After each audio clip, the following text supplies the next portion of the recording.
Meu nome é Bellatriz, mas todos me chamam de Bela. Sou uma contadora de histórias. Sou de uma época em que o sol era frio, a água era seca e a sombra ainda não tinha sido inventada. Por isso, sei muitas histórias e hoje eu vou contar uma delas para vocês. Uma vez aconteceu, há um tempo atrás. Mais exatamente em 1842, dois homens saíram de suas cidades em busca de uma nova aventura. Alá, somos nós! Quem eram eles? Major Vitoriano de Souza Rocha e Domiciano Santana. Ô, compadre Domiciano. O que, compadre Vitoriano? O que você acha de nós os dois fazer nossas trouxas e pegar a estrada em busca de uma aventura, procurando terra pra gente poder plantar? Que isso, compadre? Acha mesmo uma boa ideia a gente cair nesse mundão de Deus aí sem saber pra onde ir? Isso não é perigoso não, homem. Viver é perigoso, compadre. Imagina nós poder fazer um mar de plantação. O mundo é mesmo dos corajosos, não é? E eu vou com você. Juntos, os dois compadres Vitoriano e Domiciano pegaram a estrada sem saber qual o destino final. Passaram por estradas, matas fechadas, se depararam com bichos diferentes até avistar um lugar lindo, com muita água, terras férteis, muito verde e um sol que brilhava sempre. É verdade, ô terra bonita! Coisa linda mesmo. Eles ficaram encantados com toda aquela abundância de vida e não tiveram dúvidas. É aqui que a gente vai viver! O que eles não esperavam é que ali viviam duas tribos indígenas, os Kaiowás e os Botocudos. Duas tribos muito fortes, selvagens e guerreiras. Oxe, nem me lembre dessa parte da história, compadre.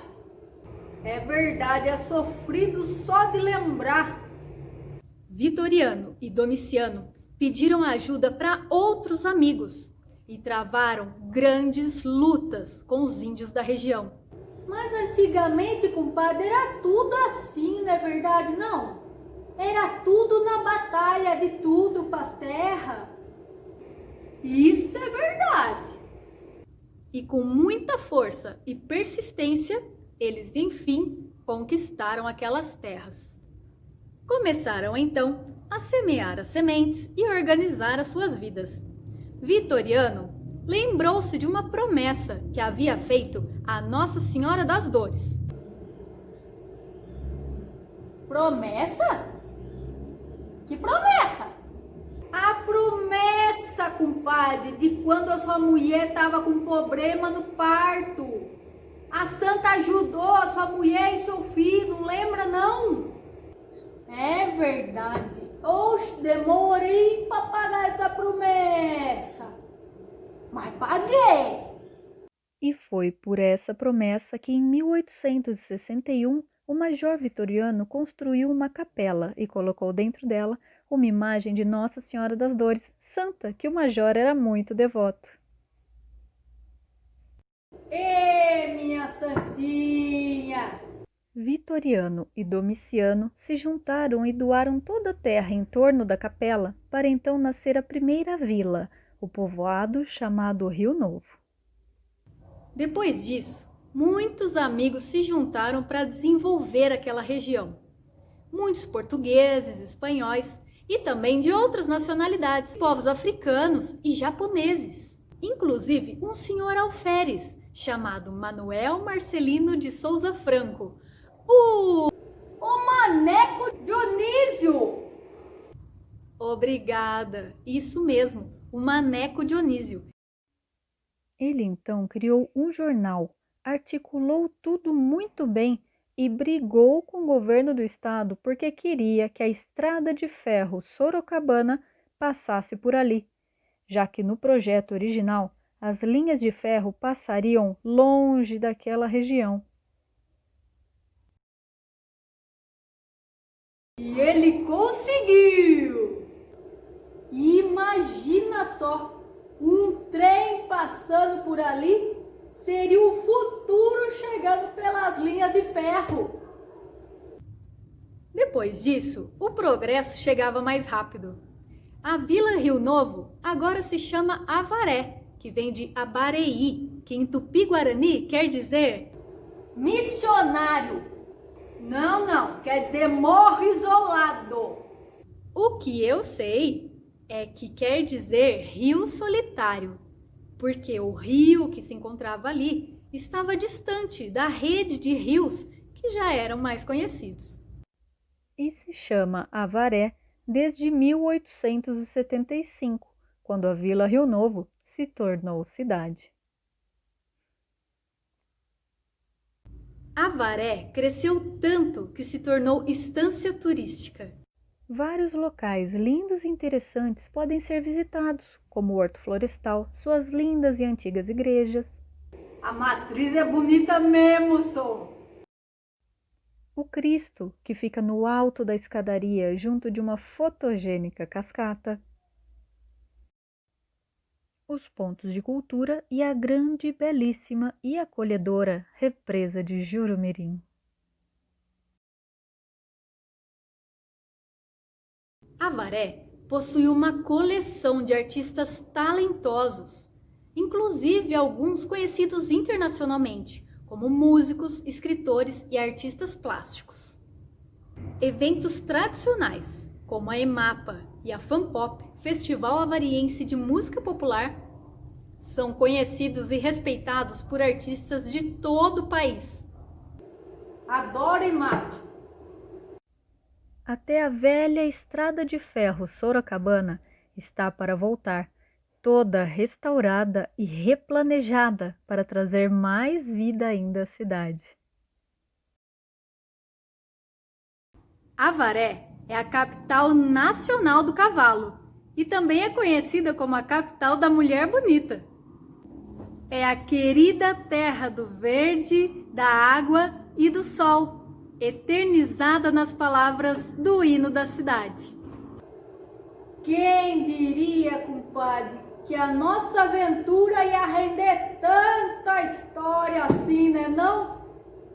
Só tem uma coisa esquisita nessa história aí, compadre. Ela diz que Avaré é a capital do cavalo. E o que é que tem de esquisito nisso? Você tá vendo algum cavalo por aqui? Eu não. Mas mulher bonita eu vejo de monte, compadre. Ê, lasqueira. Vamos pra represa hoje, compadre? Pescar ou andar de jet ski? Os dois, né, compadre? Tá me estranhando, só. Oxi. E quem sabe, nós nos encontramos novamente para ouvir mais uma história. Tchau! Bom, gente, vamos então Vamos. nos encaminhar para começar. Lembrando que o projeto Teatro a Bordo, ele é apresentado no trecho da CCR SP Vias, pelo Instituto CCR e pelo Ministério do Turismo, em uma realização da BERT Produção e Arte, com o apoio local fundamental da Prefeitura Municipal de Avaré. Bom, então já vou passar a bola sem mais delongas para o Gesiel, que é quem vai se apresentar. Boa tarde a todos. Sou pesquisador, publiquei vários livros sobre a história da cidade e a gente começa dizendo um ponto fundamental, né? Todo mundo quer saber como surgiu Avaré, por que Avaré se chama Avaré e quem é que motivou o surgimento dessa cidade. E, na verdade, a história é contada também em verso. O autor da letra do hino de Avaré, ele caracteriza bem. Ele conta num verso o motivo do surgimento da cidade. Foi, numa frase, foi teu marco uma humilde capela. É claro que, em geral, a influência da Igreja Católica na história brasileira, todos sabem. Então, aqui, a cidade surgiu graças a uma manifestação de fé. Esses dois que aparecem atrás de mim aqui são os fundadores da cidade. São dois tropeiros vindos lá da região da Serra da Mantiqueira. Vieram para Avaré e aqui se assentaram nessa região que, em meados do século XIX, era chamada de a Boca do Sertão. Por quê? Porque a partir daqui não havia mais nada. Eram áreas inóspitas. E aqui, os nativos daqui eram os indígenas, os das tribos dos Kaiowás e dos Botocudos. Eles, sim, eram, digamos, os verdadeiros avareenses. Aí os homens chegaram aqui, os chamados desbravadores, eles foram expulsos, muitos foram mortos por bugreiros, né? Então, pouco ficou da cultura indígena, da cultura nativa, infelizmente. Desde 1891, Avaré tem esse nome. É o pouco do que restou da cultura indígena na região. E Avaré vem de Abaré. E aqui, a interpretação que nós damos a Avaré, nós temos aqui o Rio Novo, que na verdade era um Abareí. A palavra aí, vocês sabem que na língua indígena é rio ou água. Então, a água do Abaré, o rio que se formou, que depois foi traduzido para Rio Novo, mas vem daí a expressão Abareí regional, mas eu publiquei 40 livros que contam a história da cidade e das personalidades que fizeram parte dela. Uma mulher marcante, por exemplo, a pintora Djanira da Mota e Silva, que é uma das principais damas, das 3 damas da pintura brasileira no século XX, nasceu em Avaré. Ela saiu daqui criança, mas é um nome célebre no mundo artístico e que tem seus laços com a cidade. E ela, a Djanira, é a primeira artista latino-americana a ter uma obra incluída no acervo da Pinacoteca do Vaticano. Essa é uma obra dela? Sayorixás, inclusive, eu até falei recentemente para a revista Piauí, porque ela foi retirada lá no Palácio do Planalto.